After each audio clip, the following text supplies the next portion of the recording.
Hello!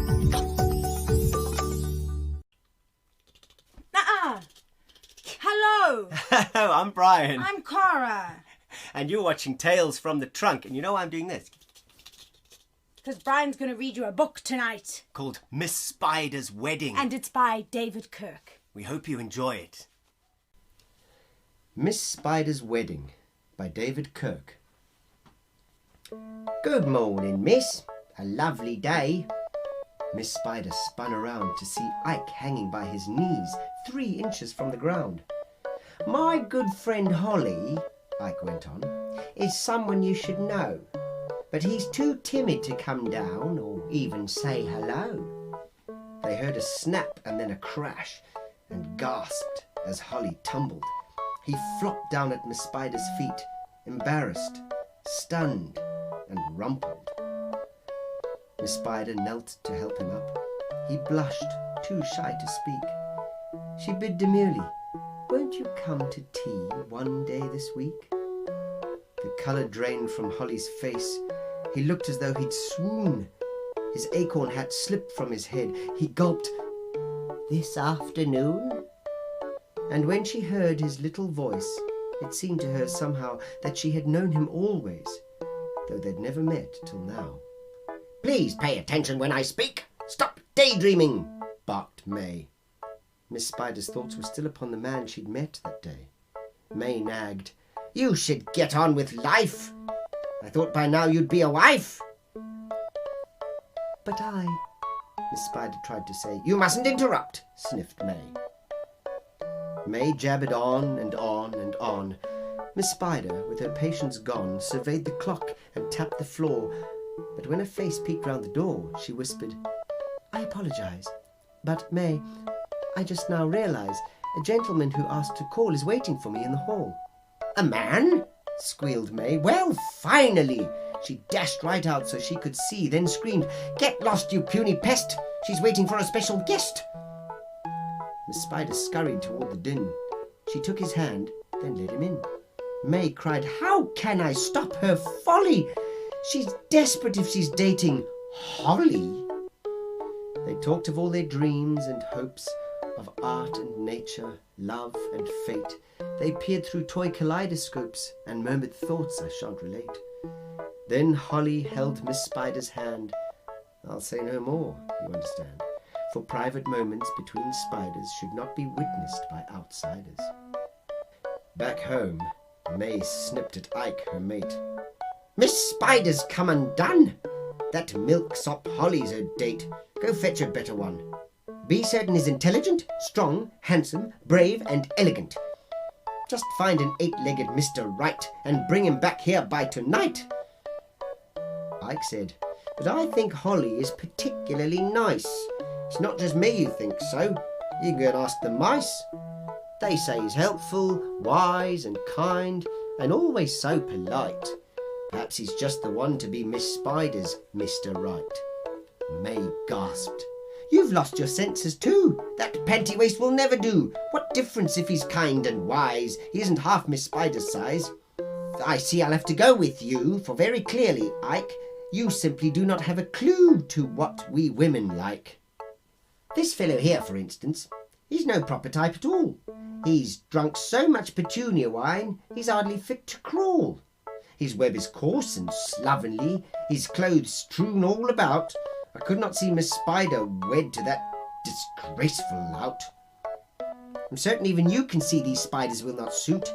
The green one's a cry-baby, the white one is a brute. Our gentle friend could not endure the likes of either one, I'm sure. How could she hope to overcome their temperaments so quarrelsome?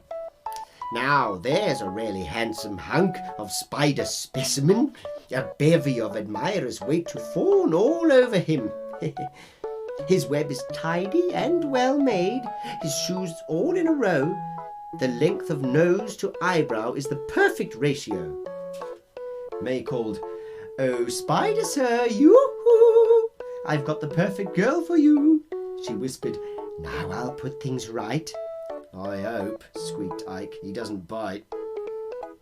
"Please tell me of this lonely miss," the spider strongman cooed. Is she a beauty? Is she rich? And is she in the mood to be adroitly charmed and wooed by dashing, handsome me? But how could it be otherwise? He laughed triumphantly. Why don't you beetle darlings wait right here till I come back? I'll make for you a tasty little snack. You'll find it cozy on my web. The view is fine from here, so rest your tired abdomens until I reappear. Miss Spider later welcomed in the strange arachnid gentleman. His hair was fine, his manner grand. He bowed and kissed her dainty hand. I've journeyed here, dear lady, from the land of falling leaves. Please let me introduce myself. I'm called Spidus Reeves. Fair princess, to that distant place flowed stories of your charm and grace, but none of them, I must confess, prepared me for your loveliness. He peered around the drawing room at all the finery. He coveted the furnishings, the carpets and settee. All this, he thought, would soon be mine, if she and I were to wed. He mused, her house will suit me well. But here is what he said. My darling, I can plainly see that you are everything to me. I long to know the soul within your lovely exoskeleton. Is it mere chance? No, it's fate that soon we shall co-webinate. 'Twas set down by a will divine that I am yours and you are mine. My angel, let us not delay, the sly Spidus pled. Tomorrow is the perfect day for you and I to wed. Kind sir, you move too fast for me, Miss Spider cried protestingly. My love already has been spun and promised to another one. You cannot mean, Spidus howled, that you're rejecting me? Tell me this loathsome rival's name, I'll squash him like a flea. His hot breath sprayed Miss Spider's face with all the force he had. He screamed, You will reveal his name. She said, I won't, you cad. He turned his back and brayed, I must go find and grind him into dust.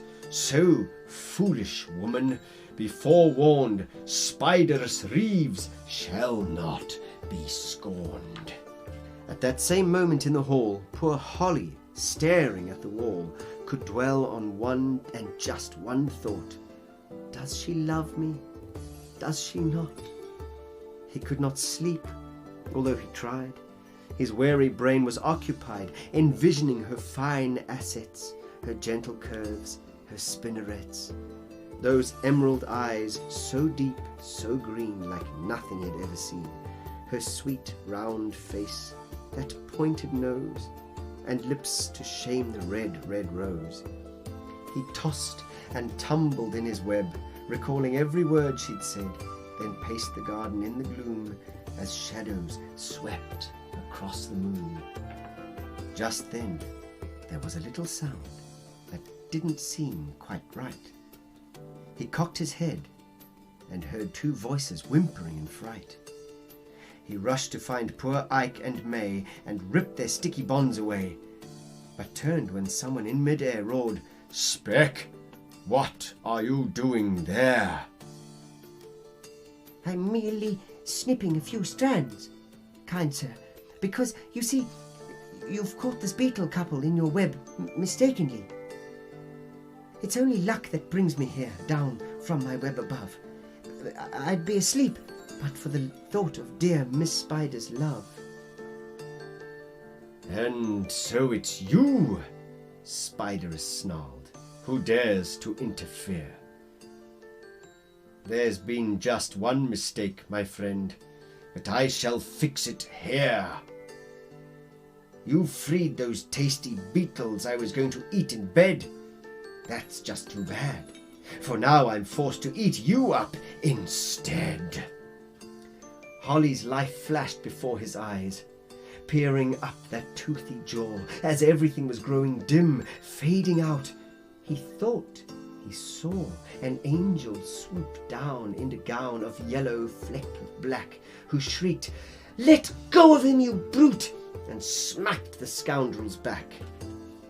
Drifting back to consciousness, Holly sensed someone he knew.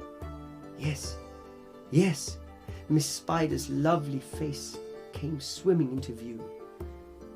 "Darling, are you back with me?" Miss Spider nurse begged hopefully. "I've tried 100 different ways to wake you up for 3 whole days." He gazed upon her reverently, then, wobbling to her side, looked up into her eyes and whispered, "Will you be my bride?" A blush of scarlet tinged her cheek. Her lips, a quiver, could not speak. He stroked her gently with his feet. She murmured softly, "Yes, my sweet." They sat together in the sun, and when the day was through, they made a list of all the most important things to do. The crickets would be asked to play the music on their wedding day. The field mice, woolly bears and bees would cater an affair to please. "I'll bake the cake," Miss Spider said, "and weave my silken veils." Then Holly peeped, "I'll spin a suit with silk top hat and tails." "We'll send an invitation out to every bug alive, with notices in every bush and treetop, hill and hive." "Can I have the slightest doubt," chirps Holly with a smile, "the fairest creature in the world is walking down the aisle, to be my own beloved bride, my joy and comfort, hope and pride. I feel my life has just begun. Now she and I will be as one." "Oh, see how handsome Holly looks," Miss Spider sings with glee. "Of all the spiders in the world, he chose to be with me. We found the place where love abides, and share the warmth that it provides for all those who have found the way to savor life's most sweet bouquet." The butterflies swirl high above to view the scene of spider love, and promise of eternal bliss as Holly and Miss Spider kiss. The banquet table's loaded high with treats like crispy aphid pie, grilled dandelions and bug-eyed peas, sweet pickled grapes and mouse milk cheese. With crickets fiddling in full swing, the katydids begin to sing. June beetles spin in pirouettes as click bugs clack like castanets. The drinks are served by honey bee, petunia wine is flowing free. The guests are eager to give kisses to dear Miss Spider, now a Mrs. The bride and groom at last withdraw from all the chaos on the lawn, poise low upon a willow tree to hold each other tenderly. We see their forms in silhouette, their shapes are clear to us, and yet how can we fully recognize the beauty seen through true love's eyes? No, but it was actually such a beautiful story. Thank you for reading that. It's an absolute pleasure. Thank you for listening. And we'll see you next time on Tales from the Trunk. I'm Bryan. I'm Cara. Bye-bye.